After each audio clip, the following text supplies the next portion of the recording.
Hello friends, good evening. कैसे हैं आप लोग? अच्छे ही होंगे।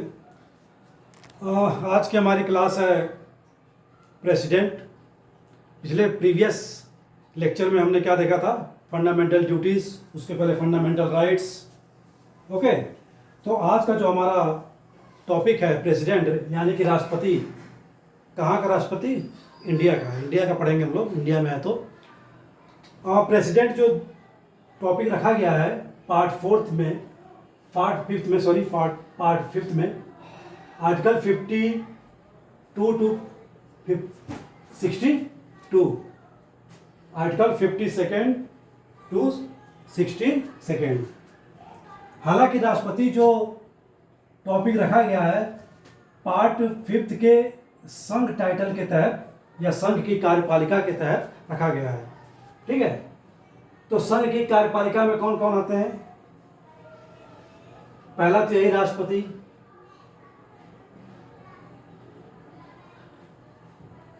प्रेसिडेंट, फिर वाइस प्रेसिडेंट, ठीक है, पीएम, फिर कैबिनेट और लास्ट वन महान्यायवादी, जिसको क्या कहते हैं इंग्लिश में? Attorney general of India. ठीक है, तो ये 5 पोस्ट जो हैं अटॉर्नी जनरल ऑफ इंडिया, ये संघ की कार्यपालिका में मेंशन किए गए हैं पार्ट 4 के। तो इसी का हम सब टॉपिक प्रेसिडेंट आज देखेंगे। ओके, तो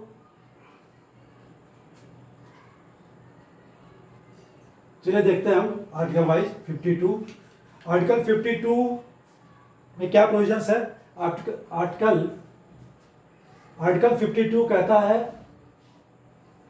कि भारत का केवल एक राष्ट्रपति होगा, ना कि 2-3 की बात नहीं करता है, केवल एक, ओनली वन की बात करता है। इंडिया हैज ओनली वन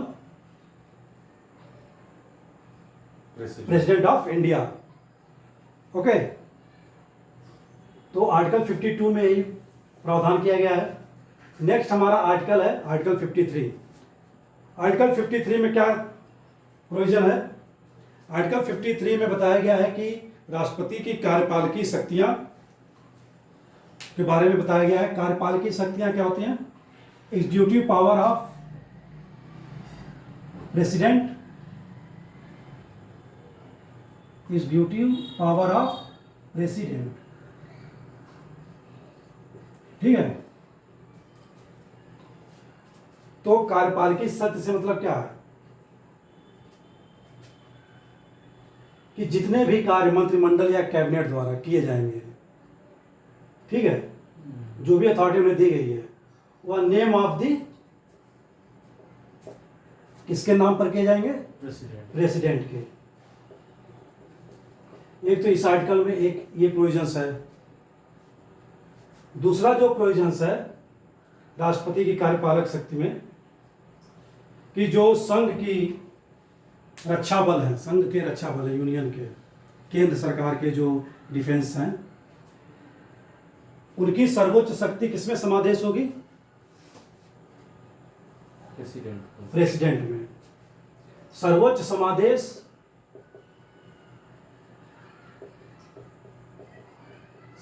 समादेश की शक्ति की बात की गई है इसमें प्रेसिडेंट में निहित होंगी या इम्प्लिसिट होंगी।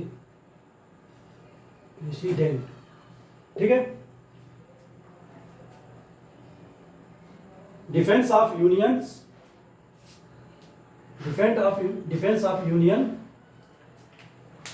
ठीक है, उसकी जो सर्वोच्च समादेश शक्ति है प्रेसिडेंट में निहित की गई है। हालांकि ये जो सारी शक्तियां हैं वह विधि के तहत जो प्रावधान नियत किए गए हैं, लॉफुल, उसके अंतर्गत रहकर ही प्रेसिडेंट इन शक्तियों का प्रयोग कर सकता है। ठीक है, या तो वो लॉफुल शक्तियां किसके द्वारा बनाई जाएंगी? संसद द्वारा, या तो कॉन्स्टिट्यूशन में दी हुई है, कॉन्स्टिट्यूशन में उसके लिए वो शक्तियां दी गई हैं। ठीक है, विधि के प्रावधानों के नियत रहकर ही प्रेसिडेंट इन शक्तियों का प्रयोग करेगा। ओके, तो हमने देखा कि आर्टिकल 52 में भारत का सिर्फ एक राष्ट्रपति होगा की बात की गई है, और आर्टिकल 53 में कार्यपालक शक्ति की बात की गई है। इसमें हमने 2 प्रोविजंस देख लिए। नेक्स्ट हमारा जो आर्टिकल है आर्टिकल 54। ओके, आर्टिकल 54 क्या प्रोविजन है? इसमें निर्वाचन की बात की गई है, भारत के राष्ट्रपति का निर्वाचन, और इस निर्वाचन में एक इलेक्टोरल कॉलेज की बात की गई है, निर्वाचक गण की बात की गई है कि भारत के राष्ट्रपति के निर्वाचन में कौन निर्वाचक गण होंगे। मतलब निर्वाचक गण से मतलब कौन लोग राष्ट्रपति के चुनाव में भाग लेंगे या मत देंगे। ठीक है, तो देखिए, तो उसमें बात की गई कि निम्नलिखित लोग होंगे। निम्नलिखित की इंग्लिश क्या होती है? फॉलोइंग। और ये कितने इलेक्टोरल कॉलेज हैं? 3, फर्स्ट, सेकेंड, थर्ड। पहला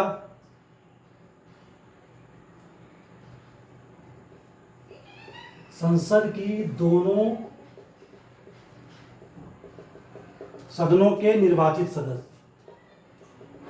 ध्यान दीजिए, इसमें निर्वाचित सदस्य की बात हो रही है, ना कि नॉमिनेटेड। ठीक है, हालांकि लोकसभा में जो 2 एंग्लो इंडियंस नॉमिनेटेड किए जाते थे उसे 104 कॉन्स्टिट्यूशनल अमेंडमेंट एक्ट के तहत 2019 के तहत अंडर द, ठीक है, दिस एक्ट, उसको हटा दिया गया। ठीक है, नॉमिनेटेड 104 कॉन्स्टिट्यूशनल अमेंडमेंट एक्ट 2019 ये हटा दिया गया है। जो 2 लोकसभा में राष्ट्रपति क्या करता था? नॉमिनेट करता था। राज्यसभा के हालांकि वैसे की वैसे ही हैं, 12 सदस्य राज्यसभा में अभी भी राष्ट्रपति द्वारा नॉमिनेटेड किए जाते हैं। तो जितने इलेक्टेड मेंबर होंगे, इलेक्टेड मेंबर ऑफ पार्लियामेंट, वो राष्ट्रपति के चुनाव में क्या करते हैं? मत देते हैं। ओके, नेक्स्ट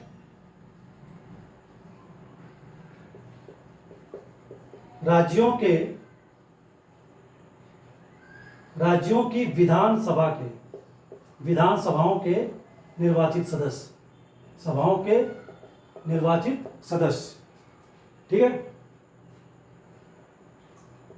यहाँ विधानसभा की बात हो रही है, ना कि विधानमंडल की। विधानमंडल में विधानसभा और विधान परिषद आ जाएगी, विधान परिषद वाली बात नहीं हो रही है। ठीक है, विधानसभाओं के निर्वाचित सदस्य।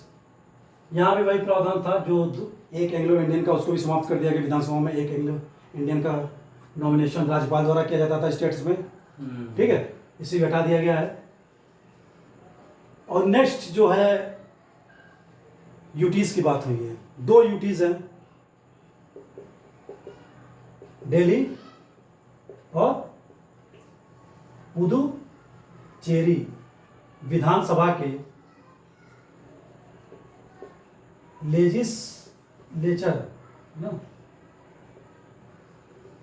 लेजिस्लेचर के जो मेंबर्स हैं, यानी एमएलए, ठीक है, वो भी इलेक्टेड ही, निर्वाचित जो एमएलए हैं वो पार्टिसिपेट कर सकते हैं या करते हैं राष्ट्रपति के चुनाव में, इलेक्शन ऑफ पार्लियामेंट में।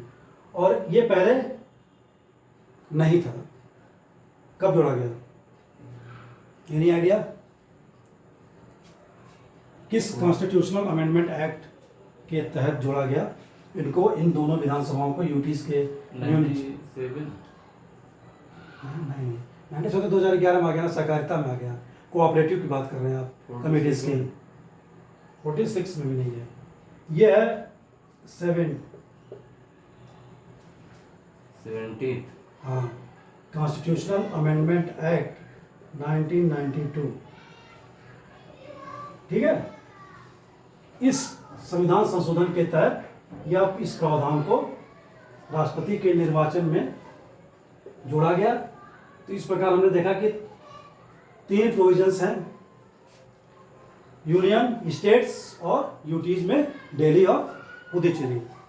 ओके, तो अब नेक्स्ट हम देते हैं आर्टिकल 55।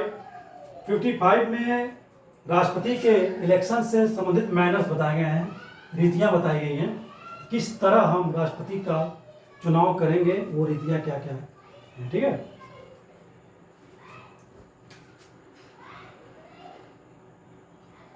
ओके, तो आर्टिकल 55 में क्या प्रोविजंस है? आर्टिकल 55 में कहा गया है, प्रोविजंस है कि राष्ट्रपति के चुनाव जो है, राष्ट्रपति का जो चुनाव है आनुपातिक प्रतिनिधित्व प्रणाली के तहत एकल संक्रमणीय मत द्वारा, गूढ़ सलाका या आप कह सकते हैं गुप्त मतदान द्वारा किया जाएगा, ठीक है। तो देखिए इसमें 3 वर्ड जो कंफ्यूजन के हैं यूज किए गए हैं। आनुपातिक प्रतिनिधित्व प्रणाली,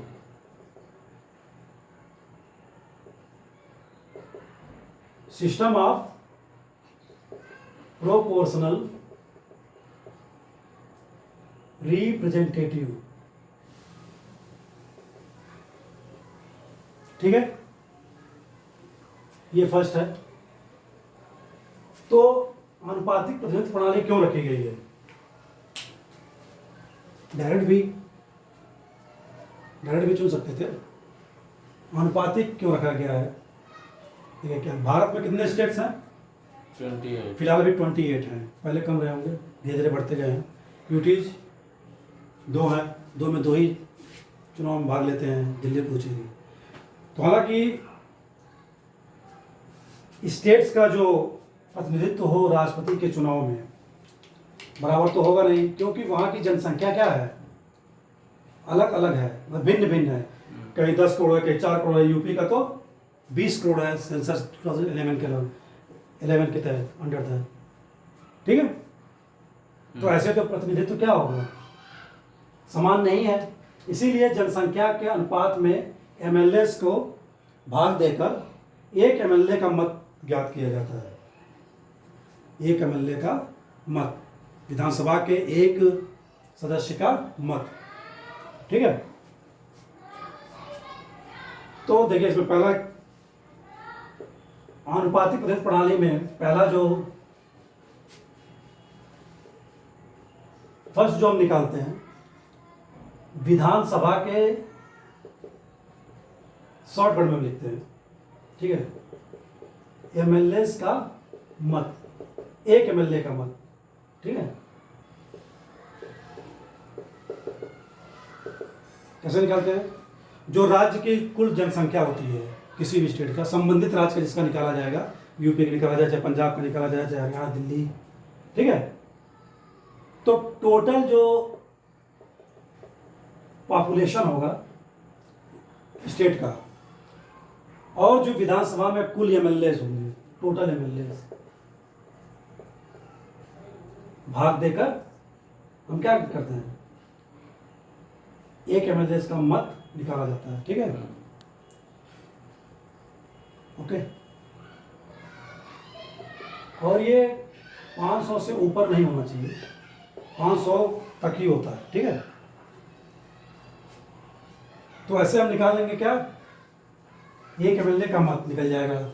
मान लीजिए कि एक फॉर एग्जांपल अगर भाग देने पे 3 आ गया, डिवाइडेड बाई जो हम डिवाइड कर रहे हैं पॉपुलेशन में, टोटल एमएलए का 3 आ गया, और टोटल एमएलए उस स्टेट में कितने हैं, यूपी में जैसे 403 है, फॉर एग्जांपल 100 है, तो एक स्टेट का सभी विधानसभा सदस्यों का जो मत मूल्य आएगा कितना आ जाएगा, 300 आ गया।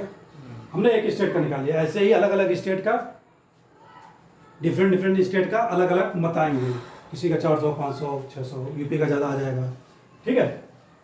तो ऐसे ही सब कलेक्ट कर लेंगे, सभी राज्यों के जो मत हैं एमएलए के, सबको जोड़ लेंगे, ठीक है। अब उसको, वो जो जोड़ा हुआ मत है, टोटल एमएलए वोट जो है, मत हैं, उसको भाग देंगे किसके, संसद के जो जितने सदस्य हैं, संसद में जो जो सदस्य हैं, टोटल एमपीज, तो ये निकल जाएगा क्या, संसद के एक सदस्य का मत। ठीक है, एक सदस्य का मत निकलेगा, मान लीजिए 4 आया, हालांकि ज्यादा आएगा, जब ये मत ज्यादा होंगे तो एमपीज तो कम ही है। ठीक है, फिर टोटल एमपीज से मल्टीप्लिकेशन करने कितना एमपीज है, टोटल 700 समथिंग है, कुछ 700 कुछ है, तो ये टोटल मत आ जाएंगे, सभी मतों को जोड़ लिया जाएगा। ओके, अब उस मत को डिवाइड किया जाता है, मत को डिवाइड किया जाता है, मत सभी सांसद और एमएलए अपने अपने स्टेट में देते हैं। एमपीज कहाँ मत करते हैं, संसद के सेक्रेटेरिएट में, तो संसद सचिवालय होता है, और विधानसभा के सदस्य कहाँ करते हैं, जहाँ विधानसभा का सेक्रेटेरिएट होता है, फिर उसके बाद कलेक्ट होकर सब दिल्ली में आता है। ठीक है, फिर यहाँ उसकी गिनती होती है। ठीक है, अब गिनती वाले प्रोसेस में ये दूसरा फंडा आता है, एकल संक्रमणीय मत पद्धति। ठीक है, system of single transmission, transferable, हाँ ट्रांसफरेबल मत, संक्रमणीय ट्रांसफरेबल मत। ठीक है, वोट ट्रांसफरेबल सिंगल। ठीक है, अब देखिए हम इसको कैसे निकालते हैं, एकल संक्रमणीय मत पद्धति। जैसे कि इलेक्शन ऑफ प्रेसिडेंट में मान लीजिए ए व्यक्ति, बी व्यक्ति, सी व्यक्ति, 3 लोगों ने भाग लिया, ये 3 लोग हैं, 3 लोगों ने भाग लिया। अब नाम तो नहीं, नाम तो होता है, फोटो नहीं होती है, ये ध्यान रखिएगा, कैंडिडेट्स की फोटो नहीं होती है। कोई सदस्य एमपीज या एमएलए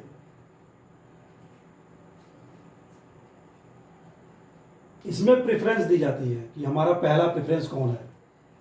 मान लीजिए किसी सदस्य ने, एमपीज ने ए को अपना पहला प्रेफरेंस दिया कि मेरे लिए यही जीत रहे हैं, मतलब मैं इन्हीं को मैं वोट दे रहा हूँ, फर्स्ट प्रेफरेंस मेरी ये है।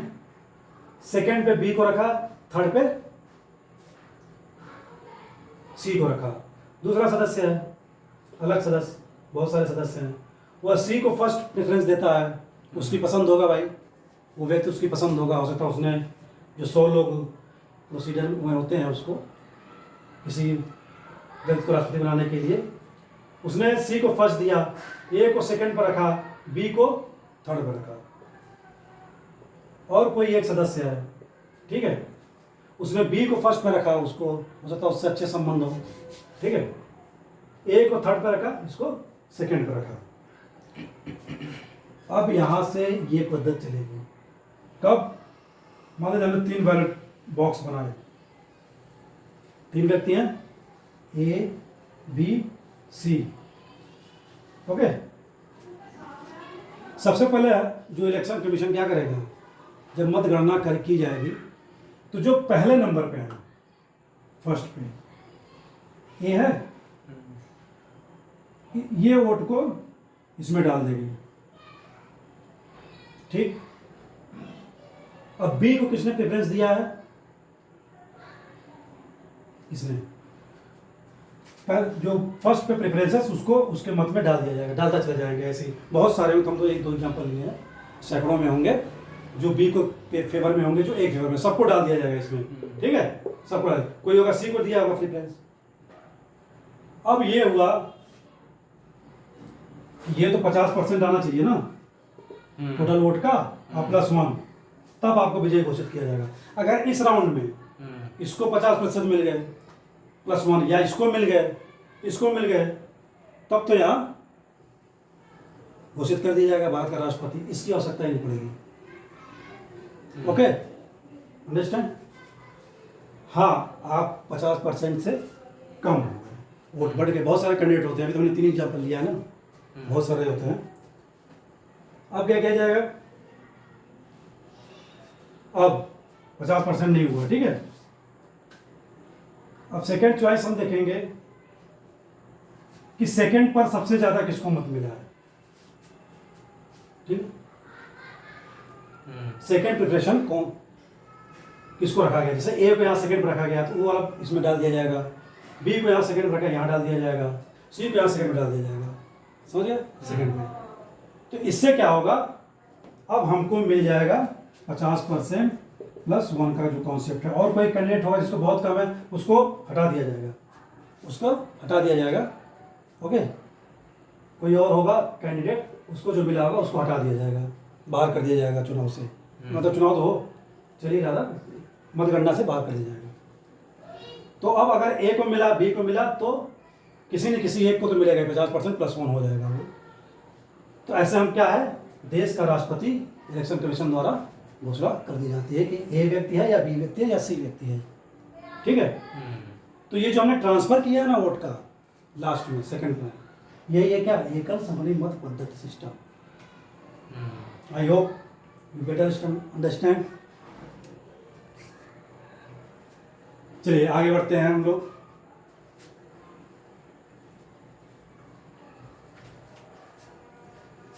हालांकि इतना वनडे एग्जाम में जरूरत है नहीं, ठीक है। तो ये हो गई राष्ट्रपति के निर्वाचन की रीत, manner of election of president, okay. देखिए अब है हमारा आर्टिकल 56, राष्ट्रपति के कार्यकाल की बात करता है, term of office of president, ठीक है। कितनी होती है पदावधि कार्यकाल? 5 years. कब से, जब से चुन लिया जाता है? No, from the date he accepts his office.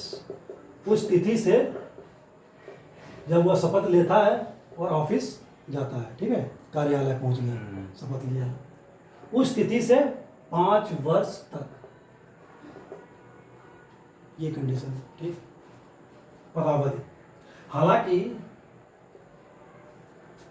वह अपना जो है त्याग पत्र, राष्ट्रपति जो है अपना त्याग पत्र रिजाइन किसे देगा? Vice president. वाइस प्रेसिडेंट को। कैसे, किस रूप में? ओरली, रिटन, दोनों, संबोधित और हस्ताक्षरित है इसमें, रिटन फॉर्म में। रिटन फॉर्म में तो हस्ताक्षरित होगा, संबोधित भी करता है, ठीक है, संबोधित और हस्ताक्षरित, ठीक है, ओके।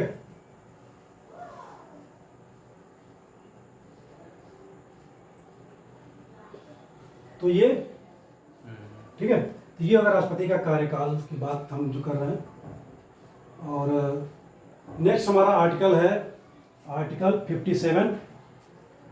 क्या राष्ट्रपति, भारत का राष्ट्रपति अगर कोई है, क्या वो री इलेक्ट हो सकता है? कितनी टाइम, हाउ मेनी टाइम?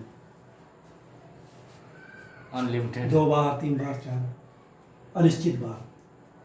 अगर पार्टी उसको आगे बढ़ा रही है तो री इलेक्शन ऑफ प्रेसिडेंट जो है, दोबारा चुनाव लड़ सकता है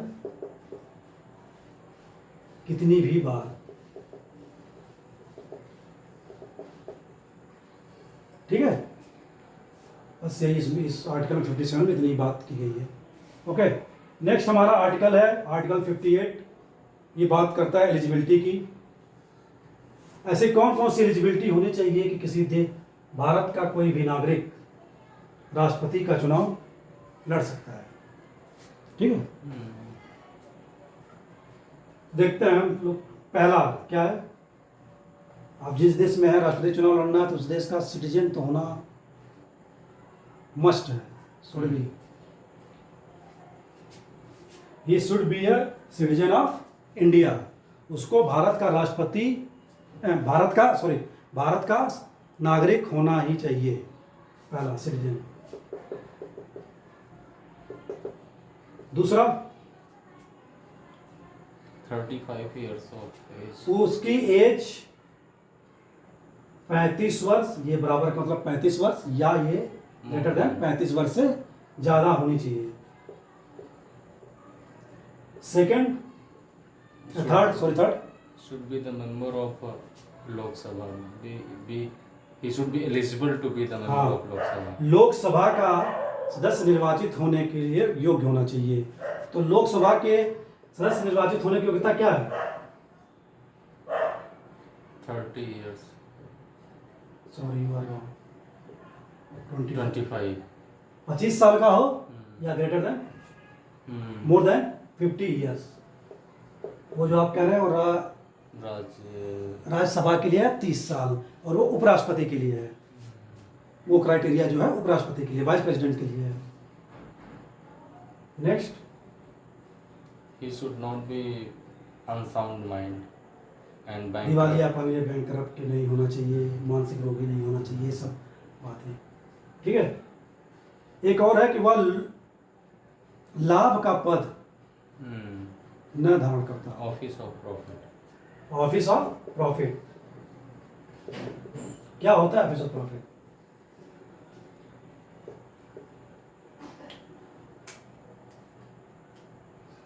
Getting any kind of benefit from the government.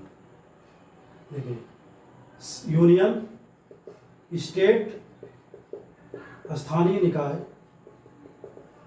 या जो भी सरकारी बॉडीज हैं, अन्य प्राधिकरण, अन्य बॉडीज, अन्य निकाय कह सकते हैं, इनमें किसी पद पर ना हो, जो सैलरी ना लेता हो। ठीक है। पद पर होगा, जाहिर सी बात है सैलरी लेगा, वो लाभ ले रहा है उससे, राष्ट्रपति होते हुए भी, तो वो इस प्रॉफिट में नहीं होना चाहिए। कुछ पद है जो लाभ के पद नहीं माना जाता। कौन से हैं? कौन सा है जो लाभ का पद नहीं है? स्वयं राष्ट्रपति, वर्तमान राष्ट्रपति, मान लीजिए उसका कार्यकाल समाप्त हो रहा है, तो उसके कार्यकाल समाप्त होने से पहले चुनाव होता है ना, 6 महीना पूर्व करा लेना चाहिए, ये तो कंडीशन है। ठीक है। मान लीजिए उसी व्यक्ति को दोबारा प्रधानमंत्री बनाने के, दोबारा प्रेसिडेंट बनाने के लिए नॉमिनेशन उसका आगे बढ़ाया गया, नाम आगे बढ़ाया गया। ऐसा तो नहीं वहाँ तो रिजाइन करके ही वो राष्ट्रपति चुनाव लड़ सकता है, ऐसा नहीं। क्यों? क्योंकि वो लाभ का पद नहीं माना गया है। ठीक है। वर्तमान प्रेसिडेंट, स्टेट में गवर्नर, यूनियन में मिनिस्टर्स, स्टेट में मिनिस्टर्स, ये सारे लाभ के पास क्या नहीं, पद नहीं है, लाभ के पद नहीं है। ठीक है। ओके, समझ गया होंगे लाभ का पद और कौन है कौन नहीं। ठीक है। तो ये है उसकी योग्यता की, हमने देखा राष्ट्रपति की योग्यता, qualification for election as president. ठीक है। नेक्स्ट हमारा आर्टिकल 59, ये सेवा शर्तों की बात करता है, सर्विस एंड कंडीशंस क्या होती है राष्ट्रपति की। ठीक है। शर्त क्या है राष्ट्रपति के लिए? इसमें जो प्रावधान है, प्रोविजंस हैं, जैसे कोई व्यक्ति राष्ट्रपति का चुनाव लड़ रहा है नॉमिनेशन के लिए। ठीक है। और संसद का सदस्य है, किसी भी सदन का, किसी भी हाउस का, एनी हाउस का, लोकसभा और राज्यसभा, या किसी विधानसभा का, विधानमंडल का, विधानसभा और विधान परिषद भी तो हैं, उसका सदस्य है, एमएलए है। ठीक है। विधान परिषद का सदस्य है। जब तक वो चुनाव लड़ रहा, ठीक है, तब तक तो पद पर है ही। संसद के, पार्लियामेंट का भी उसने वहां से रिजाइन नहीं दिया। ठीक है।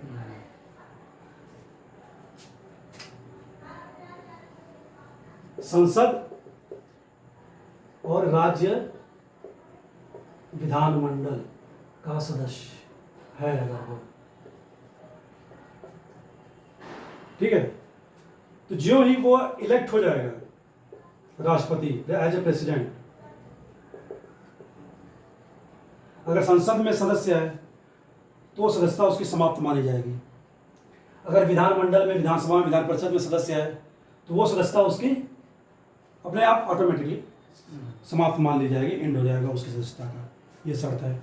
और जो एक शर्त हमने देखा, इसमें योग्यता में लाभ का पद भी नहीं धारण करना होना चाहिए उसको शर्त में। ठीक है। सेवा किस चीज़ की लेगा वो? राष्ट्रपति जो है अपना जो उसका अधिशासी आवास है, प्रशासनिक आवास है, एज जिसको हम लोग अच्छी तरह जानते हैं, we known as well Rashtrapati Bhavan, प्रशासकीय आवास, रेजिडेंशियल,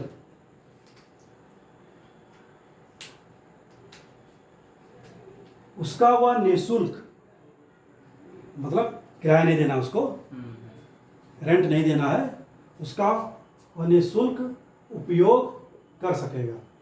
ये सेवा में उसकी वो सेवा ही है उसकी। ठीक है। और जो भी उसके भत्ते मिलेंगे, अलावेंस,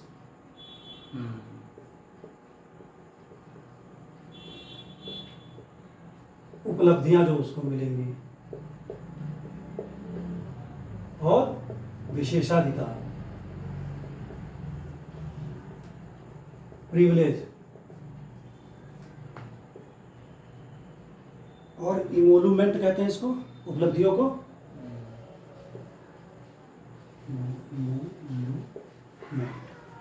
भत्ते, उपलब्धियां और विशेषाधिकार, ये तीनों कौन तय करता है? संसद। उसके भत्ते, प्रेसिडेंट के भत्ते, अलावेंस,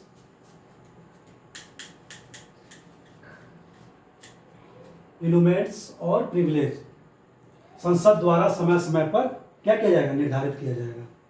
और संसद जब तक ऐसा नहीं करती तो किस अनुसूची के तहत उसको ये सारी तीनों चीजें मिलेंगी जो उसमें डिस्क्राइब है?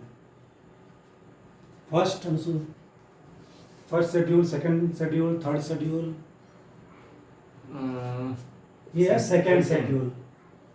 ठीक है। सेकंड शेड्यूल में इन सब के बारे में प्रोजेक्ट किया गया, उसके तहत उसको ये भत्ते, उपलब्धियां और विशेषाधिकार मिलते रहेंगे जब तक संसद कोई और प्रावधान या एक्ट, कुछ विधि लाती नहीं है उसकी रिलेटेड टू हिज, ठीक है, भत्ते, उपलब्धियां और विशेषाधिकार से। तो यह है इसकी सेवा शर्तें। सेवा शर्तें हमने देख लिया आर्टिकल 59।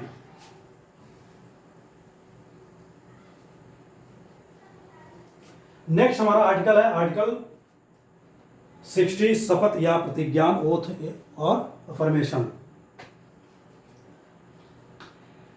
सबसे पहले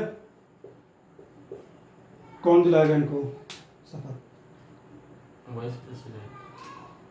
सीजेआई, भूल गए हैं? भारत का मुख्य न्यायाधीश शपथ दिलाता है किसको? राष्ट्रपति को, प्रेसिडेंट को। अगर यह नहीं है, उपलब्ध नहीं है, मान लीजिए अभी प्रेजेंट में फॉरेन में है, कहीं है, या अभी बनाया ही नहीं गया, तो अब कौन दिलाएगा? प्रेसिडेंट को। सुप्रीम कोर्ट का जो सबसे सीनियर न्यायाधीश होगा, जस्टिस, वह प्रेसिडेंट को क्या करेगा? ओथ दिलाएगा, अफर्मेशन दिलाएगा। ये पहला condition, provision. Okay. Next, second point,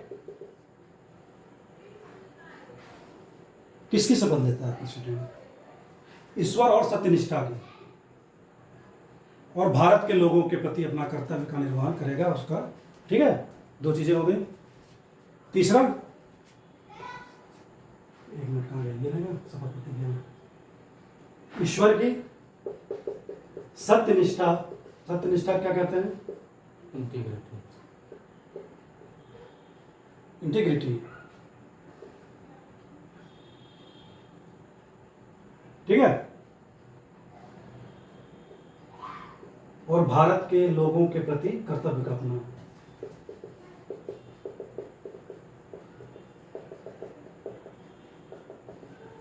ठीक है। तीसरा सबसे मेन, जिसके लिए उसको कहा जाता है कंस्टिट्यूशन, इसका constitution. Okay, custodian of the constitution. Yes, संविधान और विधि का, कॉन्स्टिट्यूशन और लॉ, विधि का, सॉरी, विधि का। शपथ में क्या कहता है वो? संविधान और विधि का क्या करेगा? 3 वर्ड है, परिरक्षण, संरक्षण और प्रतिरक्षण।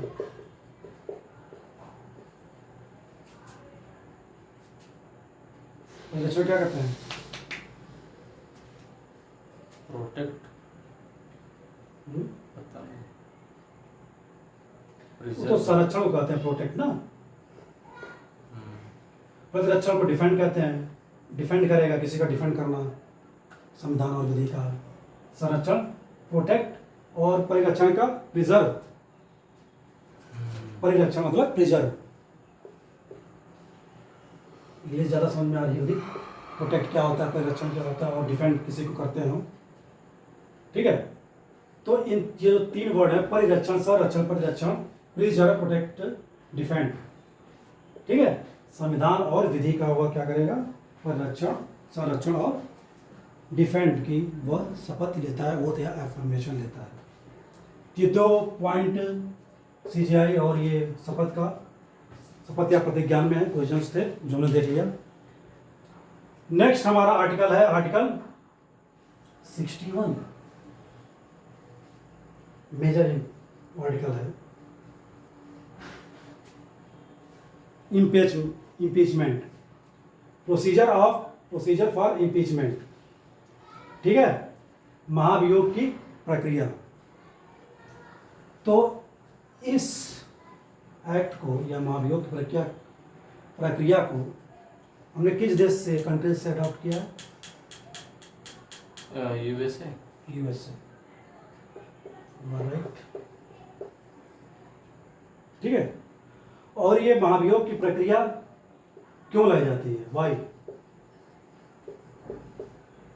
जब राष्ट्रपति द्वारा क्या किया जाए? Violation of constitution, violation of constitution, संविधान का अतिक्रमण किया जाए। इसका अर्थ क्या हुआ कि जो भी प्रोविजंस राष्ट्रपति से रिलेटेड दिए गए हैं, या जो भी उसको लॉज हैं, प्रोविजंस हैं उसके, वो उसके अगेंस्ट जाकर अपने आप को सुप्रीम दिखाने की कोशिश करे ना। तो ये क्या हो गया? Violation of constitution. जो भी प्रावधान किए गए हैं उसके तहत उसको क्या करना है? काम करना, under the provisions, he work under the provisions of constitution, ठीक है। अब उससे कुछ अलग कर रहा है तो वो क्या हो गया? संविधान का वो अतिक्रमण कर रहा है। ये तो हमने जाना कि कैसे किया जाता है, कहाँ किस देश से लिया जाता है, होता क्या है ये?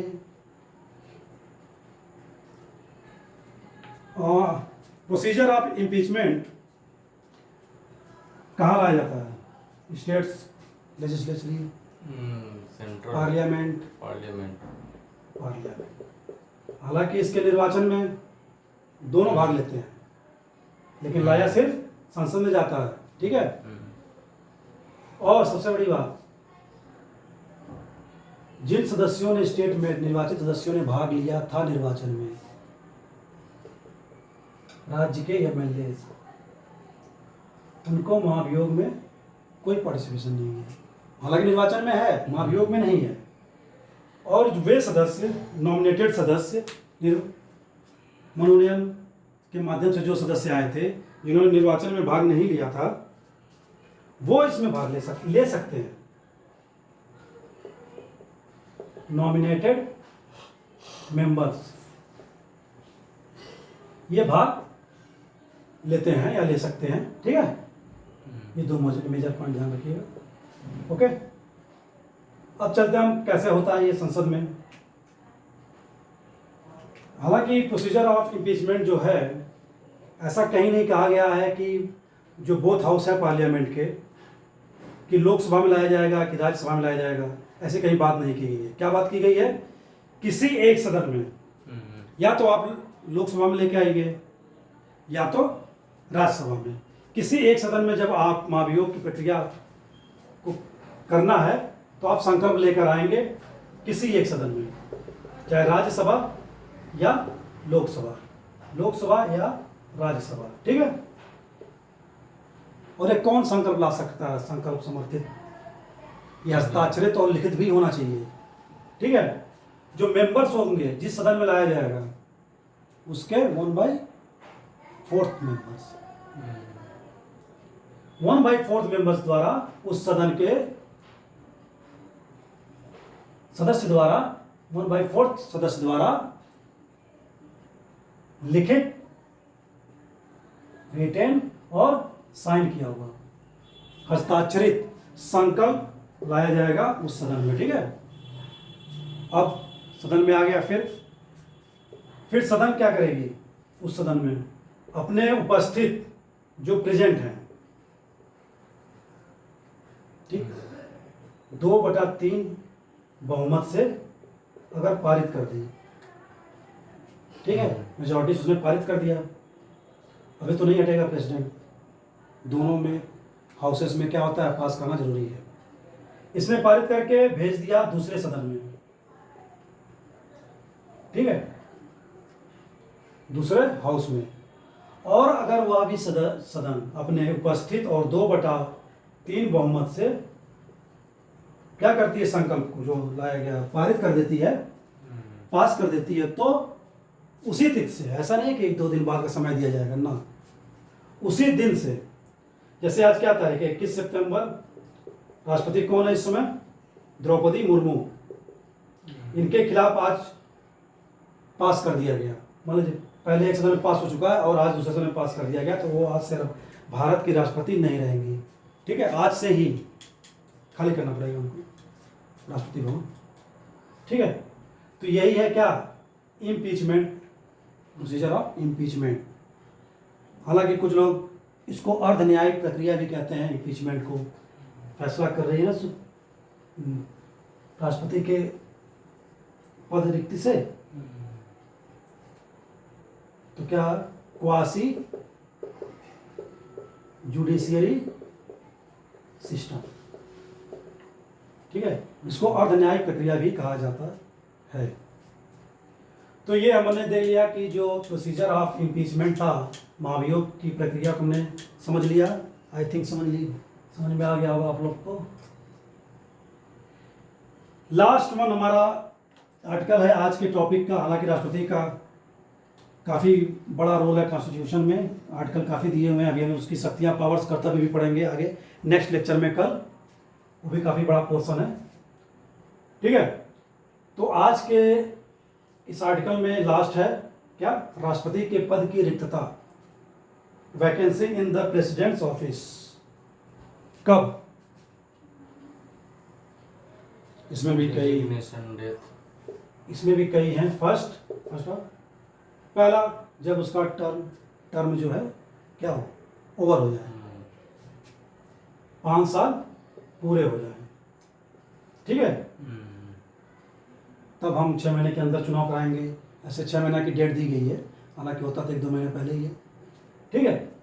6 मंथ का निर्धारित किया गया है समय कि 6 माह पूर्व चुनाव हो जाना चाहिए। इसका मतलब क्या हुआ कि जिस तिथि को या प्रेसिडेंट है रिटायर होगा, पद त्याग करेगा, अगले दिन ही हमें राष्ट्रपति मिल जाना चाहिए, ये पद खाली नहीं रह सकता। इसका मतलब यही हुआ, 6 माह पूर्व ही चुनाव कराना चाहिए। बात समझ गए, ठीक है। जिस डेट को ये प्रधानमंत्री ऑफिस से आउट होंगे, तो अगले दिन एक इन होना चाहिए राष्ट्रपति हमारा निर्वाचित, इलेक्टेड, ठीक है। सेकंड पॉइंट इज,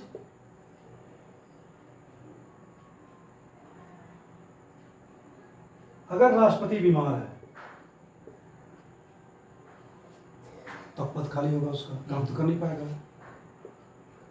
मृत्यु हो जाती है वह स्वयं क्या करता है, त्याग पत्र दे देता है। तब भी पद खाली हो जाएगा, बीच में मान लीजिए त्याग पत्र दे दिया, बीच में मृत्यु हो गई, और पद से हटा दिया जाता है।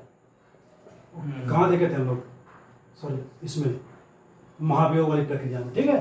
पद से कब हटाया जाएगा, महाभियोग के माध्यम से हटाया जाएगा, वैसे नहीं हटा सकते, ओके। तब उसका पद रिक्त माना जाएगा। बीमार जब वो सिक हो, डेथ हो जाए उसकी, और वो जब वो रिजाइन कर दे, और जब उसको पद से हटा दिया जाए, प्रोसीजर फॉर इम्पीचमेंट, ठीक है। और कौन सा, और कुछ भी है, अन्य कारण भी हैं, चौथा तीसरा अन्य कारण भी है, अदर रीजन भी है, क्या,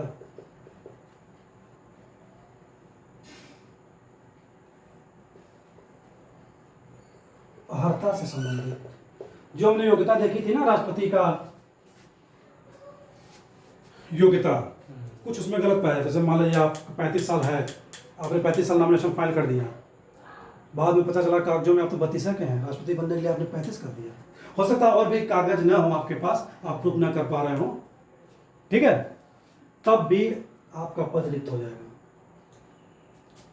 या दूसरा पॉइंट, अवैध घोषित कर दिया जाए आपका निर्वाचन, राष्ट्रपति का निर्वाचन। पिटीशन फाइल हो सुप्रीम कोर्ट में, ये अधिकार है ना, पावर्स है ना सुप्रीम कोर्ट को, कि राष्ट्रपति के निर्वाचन से संबंधित वह सुनवाई कर सकता है, उसको अवैध घोषित कर दें, ठीक है, तब राष्ट्रपति का पद रिक्त माना जाएगा, वैकेंट माना जाएगा इन केसेस में, ठीक है। तो हमने राष्ट्रपति को डिटेल से देख लिया, मतलब पढ़ लिया, आर्टिकल विथ आर्टिकल और एग्जाम्पल, सारे प्रोविजंस। राष्ट्रपति के जो कर्तव्य, शक्तियाँ, powers, judiciary, executive, legislative, okay, emergency powers वगैरह वगैरह, वीटो पावर्स, ये सारा हम कल नेक्स्ट लेक्चर में पढ़ेंगे, देखेंगे, okay. Thank you very much. अब वीरेंद्र सर आएंगे।